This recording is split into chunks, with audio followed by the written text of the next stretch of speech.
menjelaskan tentang dampak teknologi informasi. Yang pertama yaitu menciptakan kantor jinjing, menyediakan akses informasi instan jarak jauh. Yang kedua, menciptakan organisasi yang lebih ramping dan lebih efisien. Yang ketiga, memungkinkan kolaborasi yang lebih baik. Internet dan sumber komunikasi lain. Internet merupakan sistem jaringan komputer dunia yang saling terkoneksi, menjadi sarana jutaan organisasi dan badan pemerintah, bisnis, akademis, dan publik yang berkolaborasi bersama melalui teknologi suara, elektronik, dan nirkabel. Intranet. Intranet adalah jaringan milik pribadi dan hanya bisa diakses oleh karyawan dan mungkin memuat informasi rahasia mengenai program tunjangan, program pembelajaran, alat manajemen produksi, atau sumber daya desain produk. Selanjutnya ada extranet. Extranet memberikan pihak luar akses terbatas ke jaringan informasi internal perusahaan.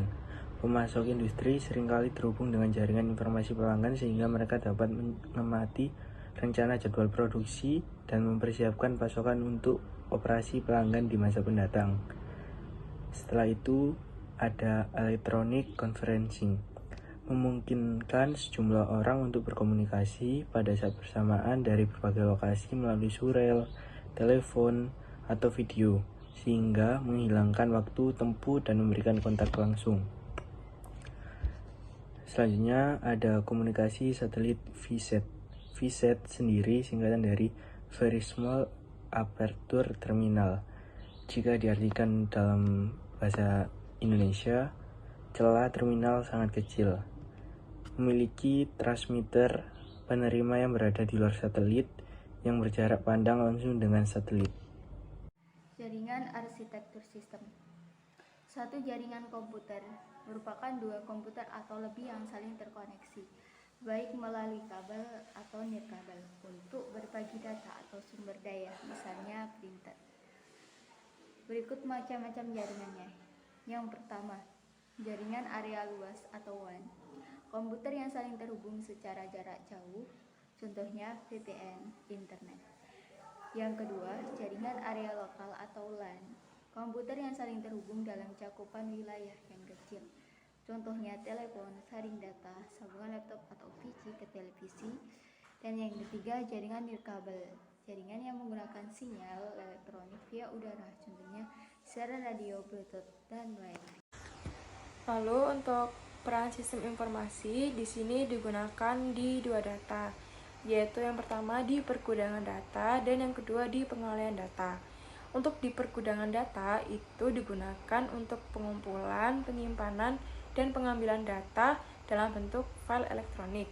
Lalu untuk di pengalihan data digunakan untuk mencari, menyaring, dan menyusun ulang sekelompok data untuk menguak informasi yang berguna.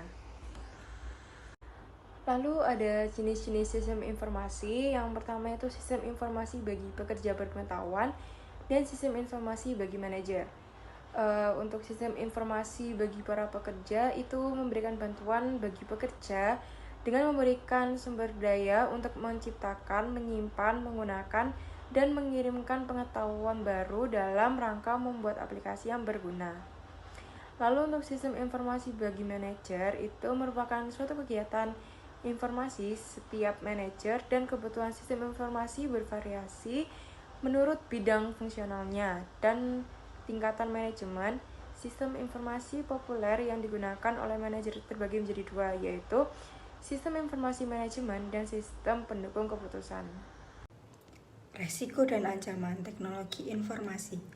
Pertama, peretas adalah pelaku kejahatan dunia maya yang bisa memperoleh akses tanpa izin ke suatu komputer atau jaringan. Yang kedua, pencurian identitas adalah pengguna informasi pribadi tanpa izin untuk mendapatkan pinjaman. Yang ketiga, pencurian kekayaan intelektual adalah suatu yang dihasilkan oleh daya pikir yang memiliki nilai komersial. Keempat, software adalah program yang secara tidak sadar diunduh oleh pengguna untuk memata-matai kegiatan pengguna. Yang kelima yaitu spam adalah surel sampah yang dikirimkan ke mailing list atau forum. Jadi langkah-langkah perlindungan teknologi informasi yaitu pertama mencegah akses tidak berizin atau firewall, yang kedua mencegah pencurian identitas, yang ketiga mencegah serangan virus atau perangkat lunak antivirus, yang keempat melindungi komunikasi elektronik atau perangkat lunak enkripsi, yang kelima menghindari spam dan spyware.